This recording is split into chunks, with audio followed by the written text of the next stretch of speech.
Hi guys, this is Ria, the founder of Sister Snatch, and today we have Soumya Negi. Welcome to the Sister Snatch Mindset. Thank you. I would love for you to introduce yourself. Hi, guys. I'm a lawyer and a part time content creator.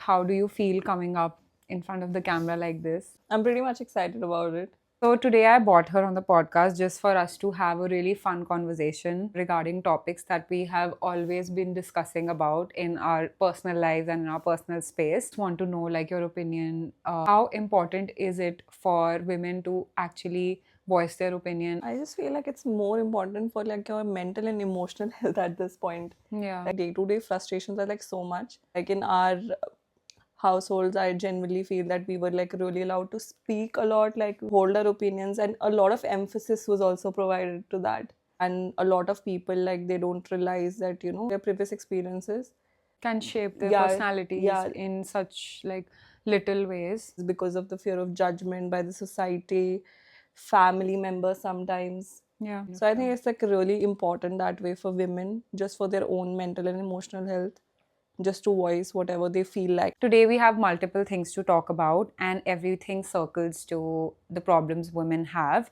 I have some pointers that I have it written on my phone. So, the first one is why women feel guilty for wanting more.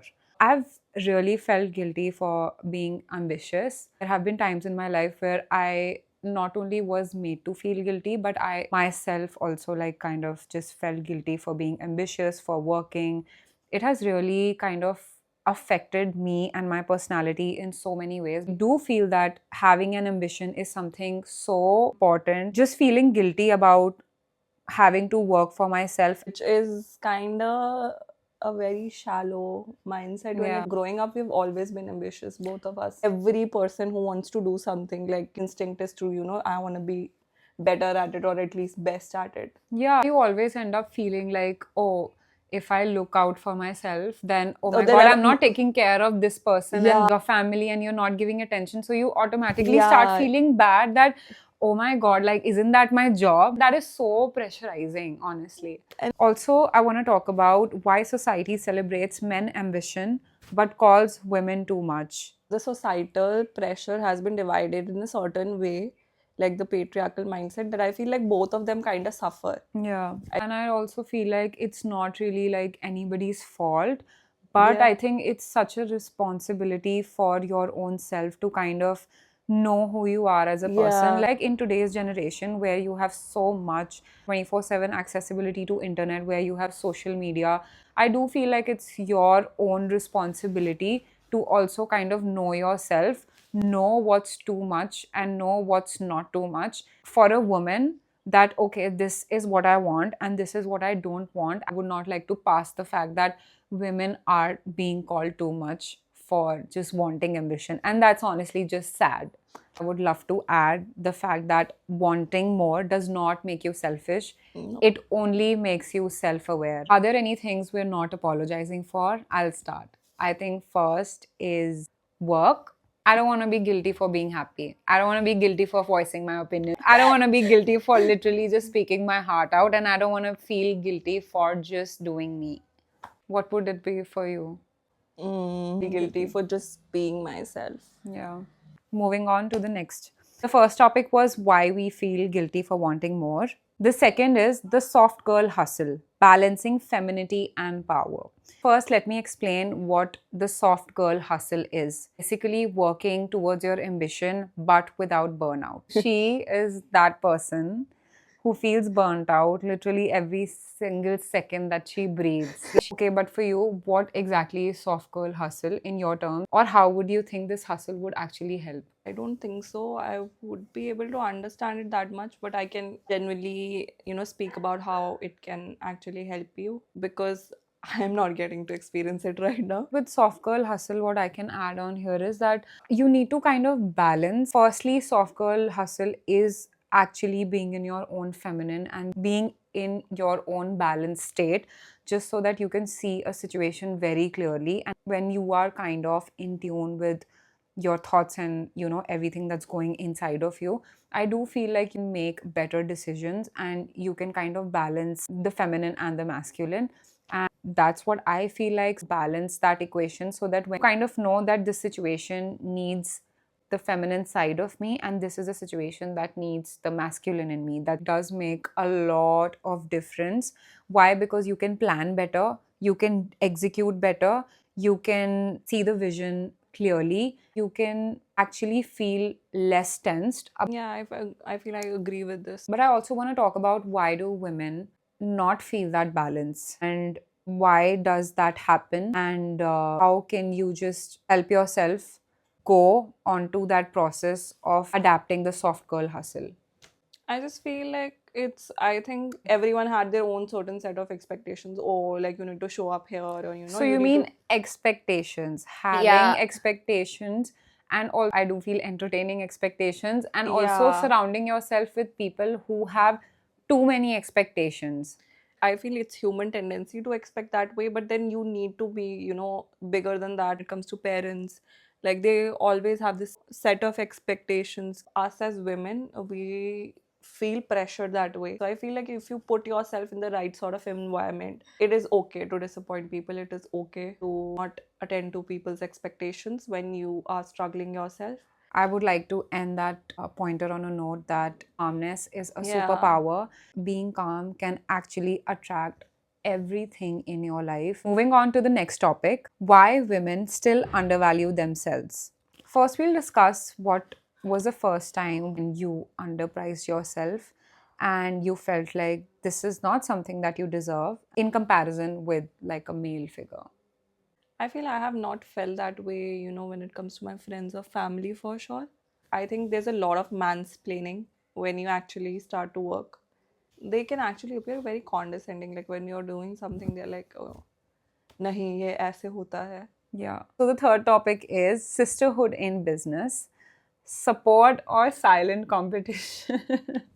Like we just look at each other, and when there are certain, factors where I do better than her or she does better than me, we're always trying to learn from each other. Yeah, we do try to learn from each other. Sisters in business, I think it's one of like the best things ever. You do know their positives, you know their negatives, you know where they lag, you also know where they thrive.